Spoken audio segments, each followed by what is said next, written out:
अस्सलामुअलैकुम सामीन। 5 शव्वालुल मुकर्रम और 4 अप्रैल है। ख़बर का उन्वान है राज्यसभा में भी वक्फ बिल 128 और 95 के फ़र्क से पास हो गया है। सरदस्त हम अपनी तरफ से कुछ न कहते हुए इस वक्त मजलिस इत्तेहादुल मुस्लिमीन के सदर मोहतरम जनाब असदुद्दीन ओवैसी साहब का बयान पेश करते हैं जो उन्होंने पार्लियामेंट में दिया है। That's all. Very good point. Shri Asaduddin Owaisi. बहुत बहुत शुक्रिया सर। स्पीकर सर, मैं ये वक्फ तरमीमी बिल की मुखालिफत में खड़ा हुआ हूं।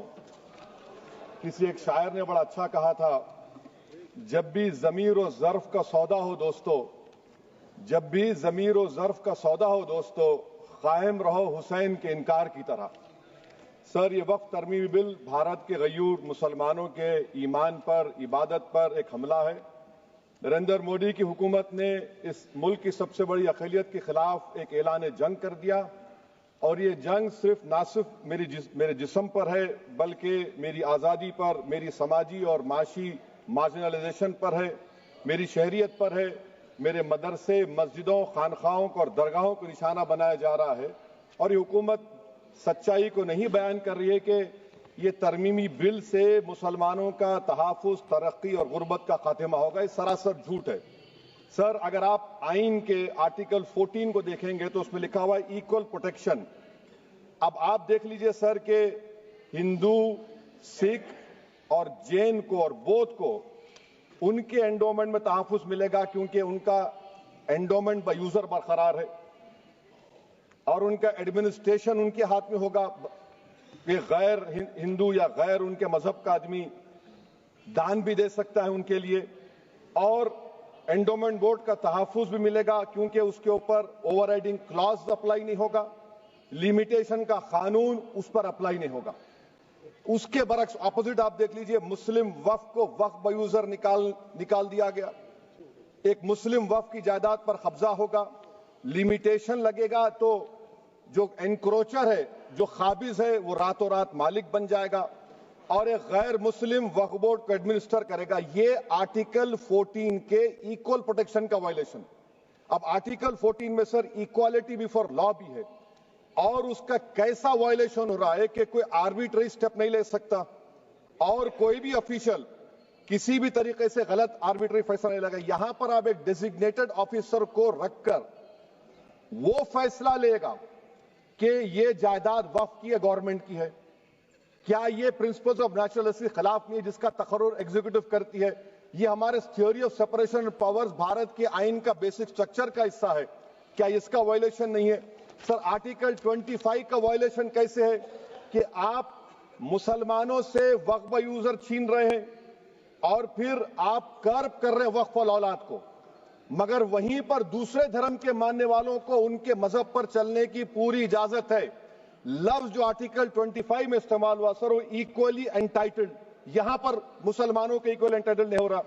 अभी हम गृह मंत्री का, वजीर दाखिला का यहां पर उनका हमने तकरीर सुनी, यहां पर वो ये कहते हैं, वजीर दाखिला, शायद वो कटमुल्ला की जबान ना कह दें, वजीर दाखिला कहने पर वजीर दाखिला ने अपने बयान में कहा कि बोर्ड और काउंसिल जो होगा वो माने वक्फ इस्लाम से अलग है। सर, अगर ये बात सच है आपकी, तो फिर आपको ये कानून बनाने की जरूरत ही नहीं है। आप एक नॉन स्टैट्यूटरी बॉडी बना दीजिए। ये जो कानून बन रहा है ना सर, ये आर्टिकल 26 इसका सोर्स है, और आर्टिकल 26 जब इसका सोर्स है तो आर्टिकल 26 का ABCD क्या कहता है कि रिलीजियस डिनोमिनेशन को अपने मजहब के अफेयर्स खुद चलाना, मूवेबल इमूवेबल प्रॉपर्टी को लेना और एडमिनिस्टर करना। जब हिंदू धर्म को, बौद्ध धर्म को, सिखों को यह राइट दिया गया है, तो आप कैसे मुसलमानों से छीन रहे हैं? तो ये आर्टिकल 26 का ग्रेव वायलेशन है। तो सर, अब वक्फ बाय यूजर का मामला देखिए, मिनिस्टर साहब ने कहा कि एंक्रोचमेंट हो रहा है, 17,000 एंक्रोचमेंट हुए हैं। तो यही नरेंद्र मोदी की हुकूमत ने 2014 में उस वक्त के मंत्री ने एक वक्फ properties eviction of unauthorised occupants bill को इंट्रोड्यूस किया। आपने विड्रॉ कर लिया 2024 में उसको। क्यों विड्रॉ किया सर आपने? जब आप मान रहे थे कि एंक्रोचमेंट हो रहा है तो आपने बिल को विड्रॉ कर लिया। अच्छा सर, अब वक्फ बाय यूजर को आपने निकाल दिया। माने कंडीशन क्या लगाए कि अगर उसमें डिस्प्यूट होगा और गवर्नमेंट प्रॉपर्टी होगी। सर डिस्प्यूट तो है। मिसाल के तौर पर मोहिबुल्लाह साहब जिस मस्जिद के इमाम है, पार्लियामेंट के सामने मस्जिद है सर, 123 प्रॉपर्टीज में मस्जिद है, डिस्प्यूट चल रहा है। कल कलेक्टर या डिस्ट्रिक्ट ऑफिसर बोलेगा कि भाई साहब ये गवर्नमेंट प्रॉपर्टी है, स्टिकर लगा दिया जाएगा, मस्जिद बंद, गवर्नमेंट प्रॉपर्टी हो गई। होगी ना सर? अब ये बताइए, आप जब से यहां पर पूरे बीजेपी रूलिंग पार्टी हमको ज्ञान दे रहे हैं कुछ नहीं होगा, कुछ नहीं होगा। मैं दलील के साथ बता रहा हूं आपको, ये मस्जिद दिल्ली गवर्नमेंट बोलती हमारी है, वक्फ दिल्ली वक्फ बोलता हमारी है। तो सर वक्फ बाय यूजर, अगर मैं अपनी गवर्नमेंट के खिलाफ वक्फ बोर्ड वक्फ बाय यूजर इस्तेमाल नहीं करेगा तो क्या है सर? अच्छा, ये अमेंडमेंट जब हो जाएगा तो मुझे कहने दीजिए सर, सिर्फ प्राचीन मंदिरों की इबादत होगी, मस्जिदों की नहीं होगी। अब सर आप आ जाइए, अगर डिस्प्यूट मेरा एंशिएंट मॉन्यूमेंट से वक्फ का, एक मिसाल दे रहा हूं, दिल्ली में 172 वक्फ प्रॉपर्टीज एएसआई कंट्रोल में है। मैं तो हार ही गया वो, क्योंकि मेरे पास डॉक्यूमेंट नहीं है। आप कह रहे हैं कि डॉक्यूमेंट चढ़ाओ। अगर मेरा गवर्नमेंट से डिस्प्यूट चल रहा है, मैं तो क्लेम ही नहीं कर सकता, क्योंकि आप जज बनेंगे, आप ही फैसला करेंगे, और जब तक आप फैसला नहीं करते वो वक्फ की प्रॉपर्टी नहीं होगी। वो प्रोविजन डाल दिया आपने। अच्छा, अगर मेरा डिस्प्यूट एनक्रोचर से होगा सर, तो एनक्रोचर में तो आपने तो 107 को डिलीट कर दिया। आप रातों रात खाबिज को, एनक्रोचर को मालिक बना रहे हैं। सर मैं ये पूछना चाहता हूं आपके जरिए हुकूमत से, एक मुंबई में एक बहुत बड़े दौलतमंद है, खोजा बरादरी का यतीम खाना था, उन्होंने 2004 या 5 में 22 करोड़ में खरीद लिया। वो केस सुप्रीम कोर्ट में कि आप उनको मालिक बनाना चाहती है लिमिटेशन एक्ट अप्लाई करके, हमको बताइए, हम जानना चाह रहे हैं। और सच्चर कमेटी ने सर 2007 में कहा कि दिल्ली के 123 प्रॉपर्टीज की मार्केट वैल्यू 6000 करोड़ की। आज हम 2025 में आ गए, क्यों आप उन प्रॉपर्टीज के खिलाफ पड़े हुए? 1976 में उस वक्त के वजीर आजम इंदिरा गांधी लेटर लिखा, इसको आप दे दीजिए, मगर आप उसको मानने को तैयार नहीं है। तो सर और एक जो झूठ फैलाया जा रहा है, management empowerment efficient development. Sir this bill takes any management from the hands of Muslims, disempowers the waqf in comparison to any other stakeholder, takes away the efficiency of administration and hampers development. Waqf disempowerment in the name of efficiency, inefficiency is being created. The progress of development from pre-independence till today is sought to be destroyed. Sir अभी हमारे home minister साहब ने फजल पुकाया case का जिक्र किया। Sir मैं आपसे गुजारिश करूंगा कि होम मिनिस्टर जरा अच्छे लोगों को रखकर इंफॉर्मेशन ले। फजल पुकाया का ऑबिटर क्या है? इट इज ऑबिटर, वो रेशो डिसोडेंडाई नहीं है जो आपने कहा है। अच्छा सर, शेड्यूल ट्राइब के बारे में कहा, क्या शेड्यूल ट्राइब में मुसलमान नहीं होते? शेड्यूल कास्ट में नहीं होता मुसलमान, शेड्यूल ट्राइब में मुसलमान होता। तो क्या आर्टिकल 25 मेरा चला गया, आर्टिकल 26 चला गया, आर्टिकल 14 चला गया, 15 चला गया, 29 चला गया? लक्षद्वीप का एक मुसलमान एमपी है, क्या उसको राइट नहीं है क्योंकि ट्राइबल है? क्या कह रहे हैं आप? इस ऐवान को क्यों गुमराह कर रहे हैं आप शेड्यूल ट्राइब के नाम पर? सर और एक चीज जो आपको बता रहा हूं सर, अब आप जब आर्टिकल 26 से मेरा सोर्स है, तो आप सेंट्रल वक्फ काउंसिल में 22 में से 11 आप नॉन मुस्लिम को बना सकते हैं। रिलीजन न्यूट्रल आपने कह दिया, और आप बनाएंगे, क्यों बनाएंगे आप? स्टेट वक्फ बोर्ड में 7 नॉन मुस्लिम होंगे और 4 मुसलमान। क्यों होंगे? क्योंकि आप लॉ में 95 में डायरेक्ट मैनेजमेंट में ले सकते हैं 5 साल के लिए। आप वक्फ बाय यूजर को आप कलेक्टर डिस्ट्रिक्ट ऑफिसर बोलेगा ये वक्फ की प्रॉपर्टी नहीं है, तो वो वक्फ बोर्ड खामोश बैठ जाएगा, कुछ एक्शन ही नहीं लेगा, क्योंकि वो आपके प्यादे हैं। अच्छा, जब आप नॉमिनेट करेंगे सर मैं मोदी गवर्नमेंट के खिलाफ नो कॉन्फिडेंस ला सकता हूं, मगर वक्फ बोर्ड का चेयरमैन जो नॉमिनेट होगा उसके खिलाफ नो कॉन्फिडेंस नहीं ला सकते, हम बिल्कुल नहीं ला सकते। क्या मजाक है बताइए आप? ये डेमोक्रेसी है। नॉमिनेट भी स्टेट गवर्नमेंट करेगी, वो अगर डिक्टेटर बन जाएगा जैसा आज भारत में हो रहा है तो वो भी नहीं हटेगा।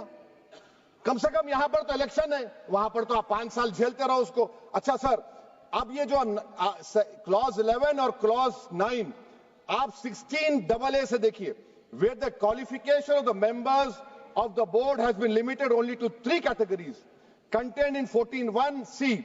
Intention is very clear that the majority is to be packed with non-Muslims. So who will defend my interests, sir? If I cannot depend on the state Waqf board, central Waqf council, which are going to comprise non-Muslims, this in itself is a clear violation of Article 26, 14 and 15, sir. अच्छा sir, CO पहले 95 act में था कि word मुस्लिम, आपने गायब कर दिया उसको। अरे आखिर क्यों इतनी नफरत है आपके लफ्ज मुसलमान से? अच्छा फिर क्या कह रहे हैं आप कि ये भी आर्टिकल 26 का वायलेशन है। सब जितने हिंदू धर्म के प्रॉपर्टीज हैं, सिख धर्म के हैं, बौद्ध के हैं और आपके जैन के, वहां पर उन्हीं के मजहब का ऑफिसर होगा। और कहां पर नहीं होगा? वक्फ बोर्ड में। वक्फ board is a pure religious institution, इसको समझने की जरूरत है। तो आप ये कर दे रहे हैं सर। अच्छा सर आप देखिए, अब आप आ जाइए ये ट्राइब्यूनल पर। मुझे समझ में नहीं आया सर कि हमारे होम मिनिस्टर वजीर दाखिला ने क्या कह दिया कि 2013 का जो कानून है वो नहीं बनता तो हम नहीं लेके आते। मैं बड़े अदब के साथ उनसे पूछना चाह रहा हूं कि क्या उस वक्त राजनाथ सिंह साहब, अडवाणी साहब, हमारी लेट सुषमा स्वराज, ये बड़े बड़े नेता यहां बैठे थे? आपने यूनानिमस उस कानून को पास करवा दिया। कीर्ति आजाद थे उस वक्त, अब यहां बैठे हैं वो टीएमसी में। तो क्या आप गलत थे या वो गलत थे? हमको बता दीजिए, आप बता दीजिए। क्योंकि अगर अडवाणी आपके लिए बहुत बड़ा नेता है, मेरे लिए नहीं हो सकते, आपके लिए आपने पद्मश्री दिया उनको। मोहतरमा सुषमा स्वराज की जबरदस्त तकारीर का मैं कायल हूं, वो बैठकर उस 2013 को यूनानिमस पास कर दिए। मुझे कंफ्यूजन है कि क्या अमित शाह, नरेंद्र मोदी बड़े हैं या अडवाणी बड़े हैं? आपके लिए आप तय कर लीजिए। अच्छा सर, आपके tribunal sir, railway Clements tribunal, NGT tribunal, income tax, वैसे 14-15 ट्राइब्यूनल है। हिंदू एंडोमेंट का ट्राइब्यूनल, सबका अपील नहीं होती, रिव्यू होता है। गृह मंत्री सरकार कह रही है कि नहीं, रोक दिए, रोक लगा। कैसे रोक लगाते हैं? रिव्यू और अपील में तो फर्क होता है ना सर। आप ही कह रहे हैं कि पूरे कोर्ट्स में बैकलॉग है और आप अपील कर रहे हैं। अच्छा सर, रिटायर्ड डिस्ट्रिक्ट जज 95 में सिटिंग डिस्ट्रिक्ट जज था, जो एडमिनिस्ट्रेटिव कंट्रोल था सीजीआई साहब, उसको निकाल दिए। अच्छा सर, अब आप अभी हमारे मंत्री साहब ने कहा trust, sir Shri Sai Baba trust 2004, वो ये कहता है जो ऑफिसर उसमें काम करता उसको साई बाबा का डिवोटी होने चाहिए और उसको डिक्लेरेशन लिख के देना पड़ेगा। यहां पर हो रहा तो यहां पर क्यों नहीं हो रहा? अच्छा सर, आप फिर देख लीजिए, ये आपका हो गया सर। हां, अब अमित शाह साहब ने सेक्शन 2A के बारे में कहा और उन्होंने इस बात का इकरार कर लिया कि दाऊदी बोहरा के लिए यह बनाया गया है। मगर मैं आपके जरिए से गवर्नमेंट से पूछना चाह रहा हूं, आपने तो उस प्रोवाइजो में दाऊदी बोहरा का नाम ही नहीं लिखा। आपने उनको भी थैंक यू कर दिया, उनका नाम क्यों नहीं लिखा आपने? और सर, और गवर्नमेंट क्या कर रही है? आप मुस्लिम समाज में जो बेकार किस्म के लोग हैं उनको एक रास्ता बना रहे हैं, एग्जिट दिखा रहे हैं कि तुम्हें वक्त से बचना है तो तुम्हें ट्रस्ट बना लो। ये क्या कर रहे हैं सर आप? कम से कम उन दाऊदी बोहरा को आप दे देते। अच्छा sir, clause 3V section 36 clause 18 देख लीजिए। Oral Waqf, oral appointment has sought to be discontinued even though it is recognized practice in Islam. Muslim personal law has recognized oral waqf and 1937 Shariat Application Act. Sir आप clause 3(9) पर आ जाइए। 5 साल के लिए मुसलमान, मैं किरण रिजिजू से पूछना चाहता हूं सर, दाढ़ी रखे तो मुसलमान प्रैक्टिसिंग है या क्लीन शेव आपकी तरह है? तो बताइए हमको, प्रैक्टिसिंग क्या होगा? अच्छा, किसी को पकड़ के मॉब लिंच कर दिया और बोले कि JSR का नारा लगाया, और वो JSR का नारा लगाया तो क्या मुसलमान रहेगा? नहीं रहेगा। या फिर देश के प्रधानमंत्री ने कहा था कपड़े देखकर पहचानो, तो क्या कपड़े देखकर आप कह देंगे? अच्छा, अगर कोई क्रिश्चियन हिंदू धर्म कबूल करता है तो क्या वो मंदिर को नहीं दे सकता प्रॉपर्टी? फिर भारत के संविधान में आर्टिकल 300 क्यों है सर? राइट टू इक्वालिटी क्यों है? फ्रीडम ऑफ रिलीजन क्यों है? 5 साल कहां से लाएंगे? अच्छा सर, और एक चीज सर, और एक चीज मैं आपको बोल के खत्म कर दूंगा सर। इस बिल में वक्फ औलाद का सर, इसमें आप देखिए clause 4(3)(2), the creation of waqf al-awlad shall not result in denial of inherent rights to heirs including women hairs और द वाकिफ on the right of person. Sir, ये आर्टिकल 25 का वायलेशन है, शरीयत एप्लीकेशन एक्ट 37 का वायलेशन, आर्टिकल 300A का violation है। अच्छा, हिंदू धर्म में सेल्फ एक्वायर्ड प्रॉपर्टी को एक हिंदू, अब उसके फर्ज के 2 बच्चे हैं, वो एक को अपनी पूरी दौलत दे सकता है, कोई रोक टोक नहीं है। वो कहेगा नहीं मैं घर के बच्चों को नहीं दूंगा, मोहल्ले के गरीब को दे दूंगा, वो भी कोई रोक टोक नहीं है। वहां पर आपको बच्चों की फिक्र नहीं है। जब मैं अपनी प्रॉपर्टी को अल्लाह को मालिक बनाकर दे रहा हूं, आप कह रहे बच्चों की फिक्र नहीं है। इतनी मोहब्बत आप बिल्किस बानो से दिखा देते तो आपके लिए दुआएं देती आपके लिए। तो सर, आप दूसरी बात आप देख लीजिए सर, आखिरी बात कहकर मैं अपनी बात को मुकम्मल कर रहा हूं सर। नहीं मैं मुकम्मल कर रहा हूं, स्पीकर साहब बहुत टाइम दे दिए। सर आप देखिए, इसमें अमित शाह साहब बोले कि इतनी प्रॉपर्टीज का कब्जा हुआ, चोरी हुई, ये हुआ। सर, क्लॉज 2652A सेक्शन, अगर कोई प्रॉपर्टी बेचता है 2 साल की सजा थी, आपने क्या कर दिया, उसको 6 महीने कर दिया। नॉन अवेलेबल था, आपने अवेलेबल कर दिया। सेक्शन 40 की बात करते हैं। सेक्शन 40 में सर हमको जो ज्वाइंट वर्किंग कमेटी के जो नोट्स दिए, उसमें मिनिस्ट्री ऑफ माइनॉरिटी अफेयर्स ने कहा कि 30 साल में 515 केसेस सेक्शन 40 के, और सिर्फ 8 लोग कोर्ट को गए। वक्फ यूजर का कानून तेलंगाना आंध्रा में है, सेक्शन 40 का कानून तमिलनाडु 63 है, आंध्र प्रदेश में 43 है। और सर आप डायरेक्शन दे रहे हैं। अच्छा, क्लॉज 4218B देखिए सर, आप रूल बना रहे हैं, कोऑपरेटिव फेडरलिज्म के खिलाफ है, इतना रूल बना रहे हैं। और आखिर में सर मैं आपको बताना चाह रहा हूं स्पीकर साहब, ये बिल का मकसद सिर्फ मुसलमानों को जलील और रुस्वा करना है, मुसलमानों को दूसरे दर्जे का शहरी बनाने का इनका मकसद है। सर अगर आप हिस्ट्री को पढ़ेंगे तो महात्मा गांधी उस वक्त के व्हाइट अफ्रीका में सफेद फार्म अफ्रीका के कानून को महात्मा गांधी ने कहा था कि ये मेरा कॉन्शियंस इसको मानता नहीं है, मैं इस कानून को कबूल नहीं करता हूं। तो महात्मा गांधी ने क्या किया, उन्होंने उस कानून को फाड़ दिया। तो मैं गांधी की तरह इस कानून को फाड़ता हूं। ये अनकॉन्स्टिट्यूशनल है सर। इस देश में झगड़े पैदा करने का काम बीजेपी करना चाहती है मस्जिद और मंदिर के नाम पर, इसीलिए मैं इसका कंडेम करता हूं। और मैं आपसे गुजारिश करता हूं कि मैंने अपने 10 अमेंडमेंट दी हैं, आप इसको कबूल करिए सर, मुझे बोलने का मौका दीजिए और उस पर डिवीजन का मैं डिमांड भी करूंगा। Thank you sir. अमीन, जिस माजून ताकत के ख़जाने का मैं ऐलान क्या करता हूँ, उसकी कीमत हकीम साहब ने कम कर दी है। अब ये माजून बजाय 3000 रुपये के 25 रुपये में दस्तयाब होगा। ये बेमिसाल माजून है, जिसको चाहिए वो हमारे नंबर पर रब्ता कर सकता है।